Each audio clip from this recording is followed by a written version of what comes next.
Before that, I had played in a few local bands. Then I joined Ozzy and was immediately thrown into performing in massive arenas. One of my first shows with him was a huge leap from anything I'd done before. Jake E. Lee isn't a name that often comes up in heavy metal history. He wasn't the type to smash guitars on stage, get into bar fights, or chase headlines and viral fame. But he was the one who wrote Bark at the Moon, the track that helped launch Ozzy Osbourne back into the spotlight after the tragic loss of Randy Rhoads. Despite that, his name was quietly removed from the songwriting credits, and he disappeared from the public eye without protest. Jake never chased recognition. He didn't need the spotlight to validate his talent.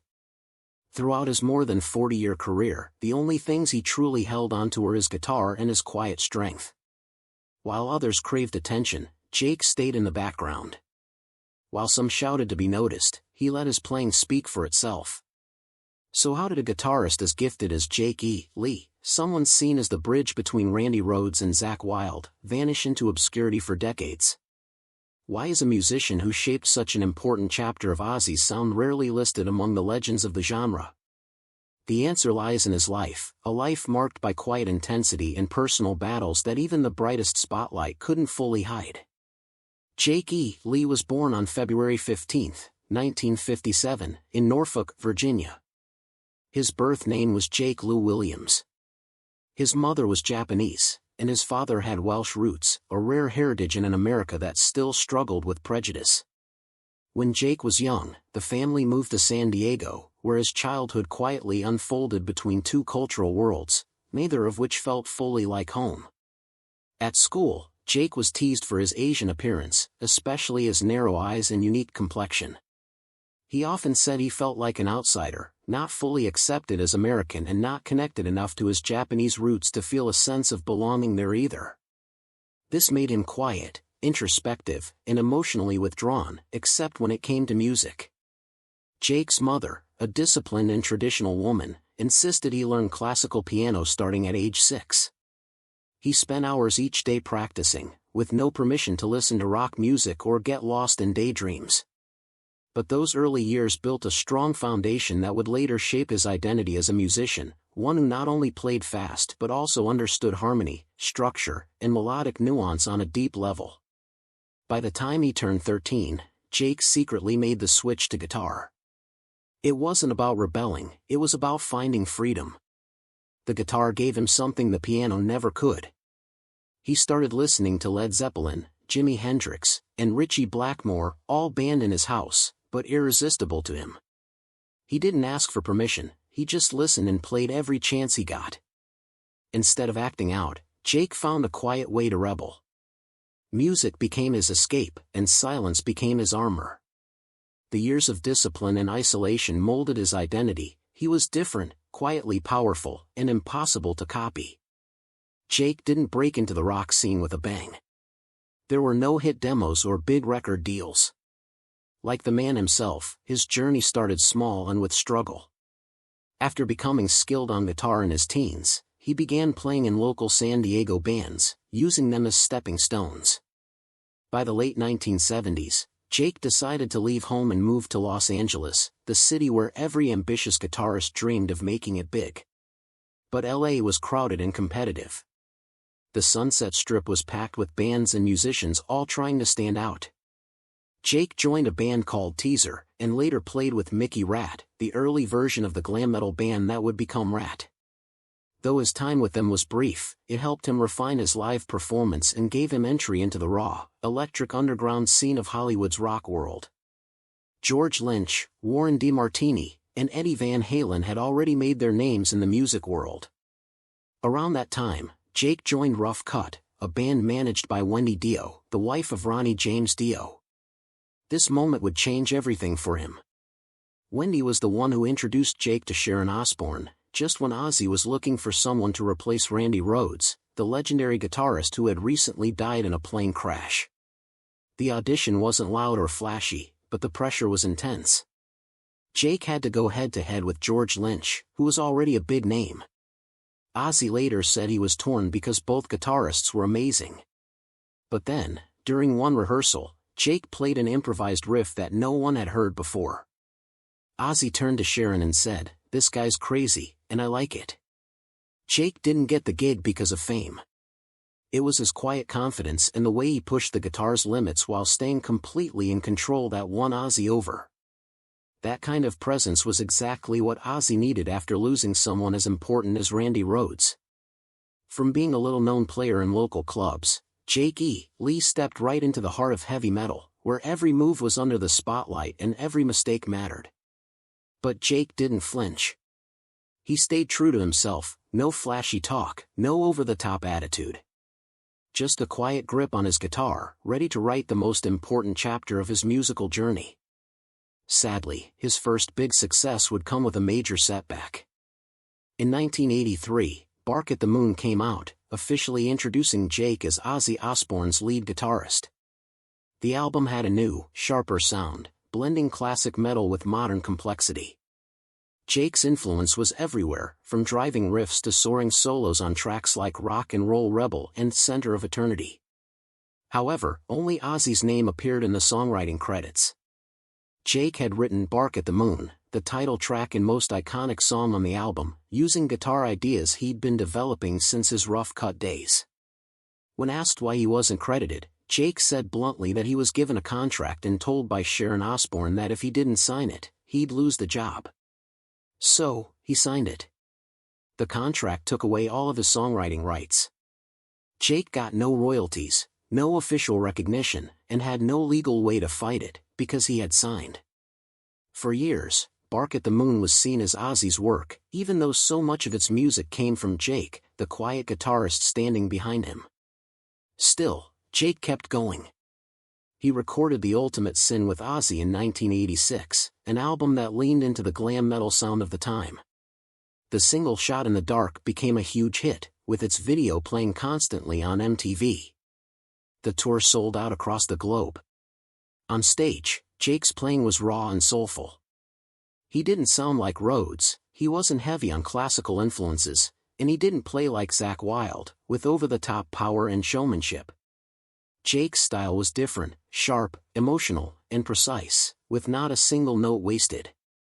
But just when things seemed steady, another blow hit. After the Ultimate Sin tour, Jake discovered he'd been fired, not through a call, but by reading the news. There was no warning. Headlines simply announced Zakk Wylde as Ozzy's new guitarist. Jake was out, with no explanation. It was the second time he'd been replaced, again by Sharon Osbourne, the same person who had once urged him to sign away his rights. Jake left without protest, just as quietly as he had arrived. But the silence masked a deep wound, not just from losing the gig, but from the fact that all his passion and hard work had gone unacknowledged. Even then, Jake refused to let bitterness take over. He didn't chase another big-name gig. Instead, he started fresh, forming his own band, Badlands. It wasn't a safe move, but it was the only way for Jake to hold on to the one thing he had left, his dignity. The silent setbacks had shaken him, but he wasn't going to disappear. In 1988, Jake founded Badlands, a hard rock band built on raw energy and honesty. The group featured powerhouse vocalist Ray Gillen, who had briefly sung for Black Sabbath, drummer Eric Singer, future member of Kiss, and bassist Greg Chison. Jake poured his heart into Badlands. There were no unfair contracts or limits, just pure music. Their self-titled debut album, released in 1989, was met with strong praise. While most bands chased the MTV glam trend, Badlands delivered gritty, blues-driven rock that echoed the spirit of Led Zeppelin's Physical Graffiti. Critics loved Jake's elegant guitar work and Gillen's powerful voice. The grunge movement was beginning to rise, and there was no room for classically honest bands like Badlands. The second album Voodoo Highway, 1991, pushed the band's creativity further, but internal discord began to surface. Tensions rose between Ray and the other members over creative direction, and the label began pressuring Jake to alter their sound to match the changing tastes of the market. Jake refused. He had no interest in becoming a clone of Soundgarden or Alice in Chains.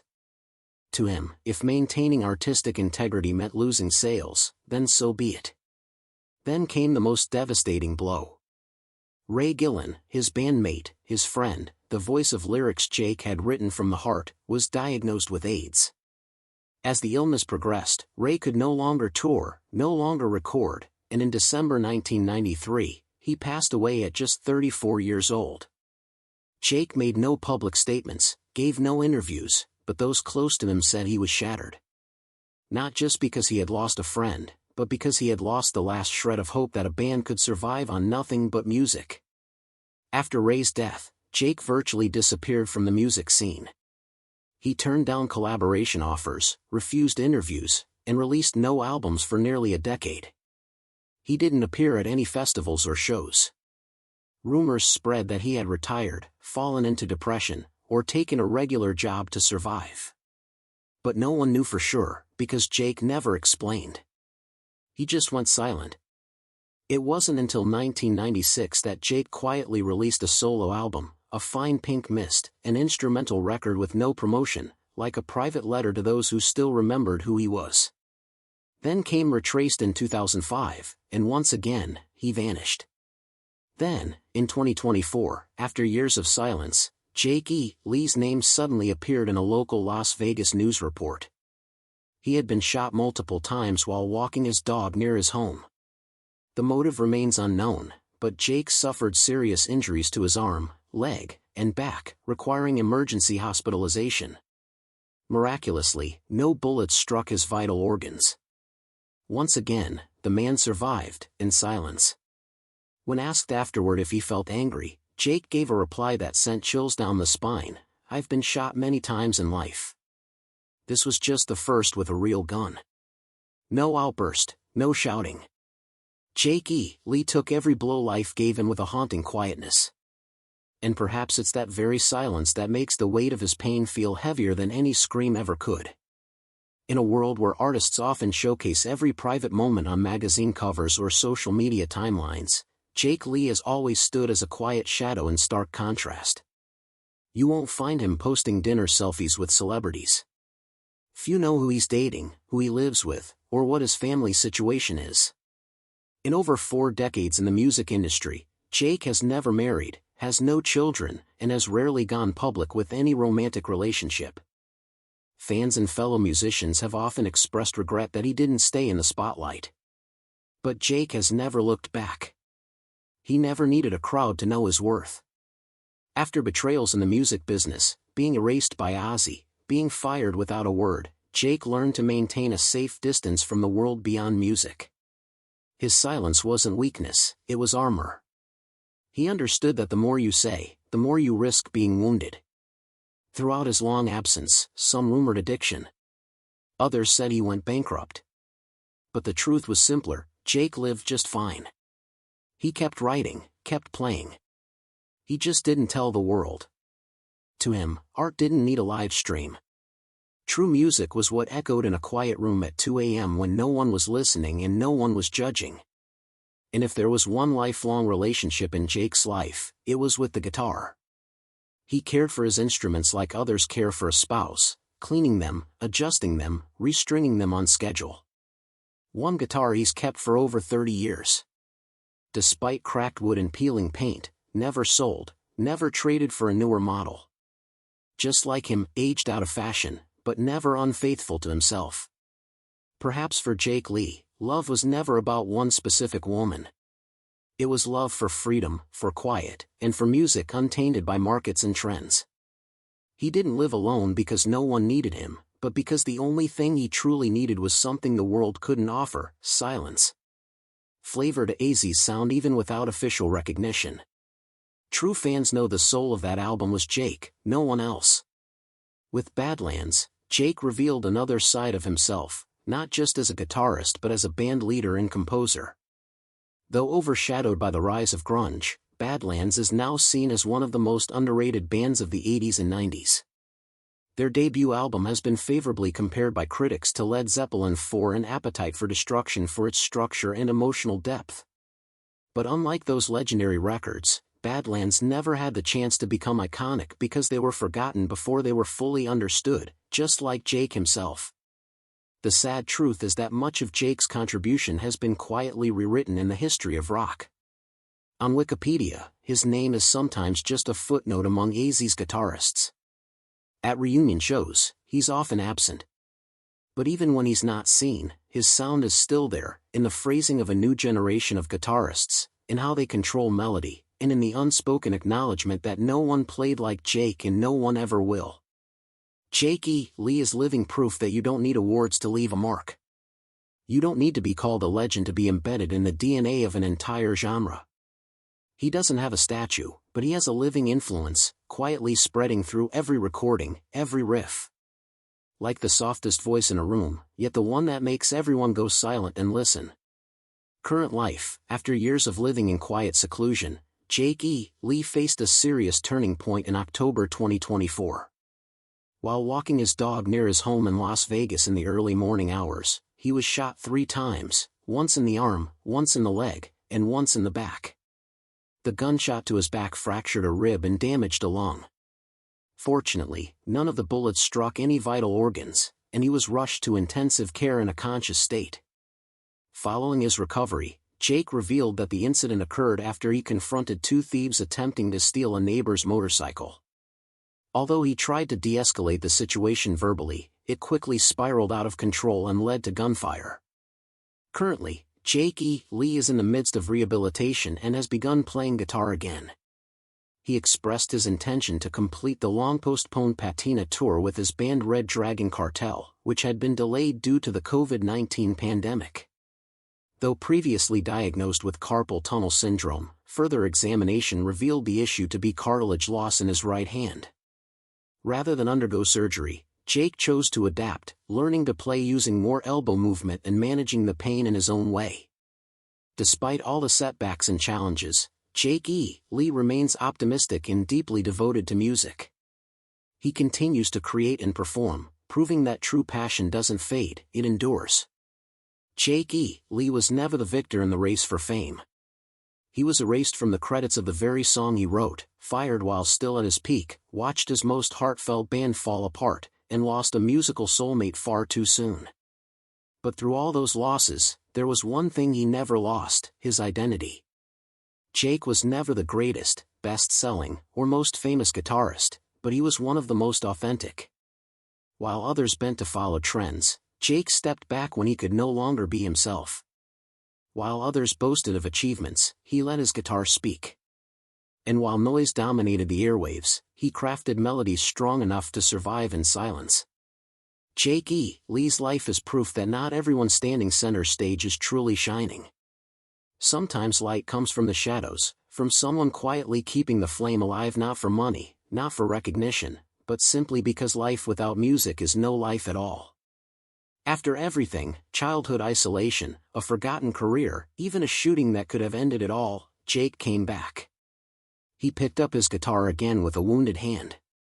He refused surgery, choosing to endure the pain so he could continue playing. Because to him, music isn't a profession, it's a way to survive. There may be no statue bearing Jake E. Lee's name. But every time Bark at the Moon plays, every time a young guitarist tries to blend speed with feeling, technique with freedom, he's still there. No spotlight. No applause. Just one listener who truly understands. Which era of Jake left the strongest impression on you, his blazing years with Ozzy or his soul-stirring riffs with Badlands? Share your thoughts in the comments below. And if you love stories of artists who don't need the spotlight but still leave behind light, don't forget to like, subscribe, and ring the bell so you won't miss the next moving journey. Thank you for watching all the way.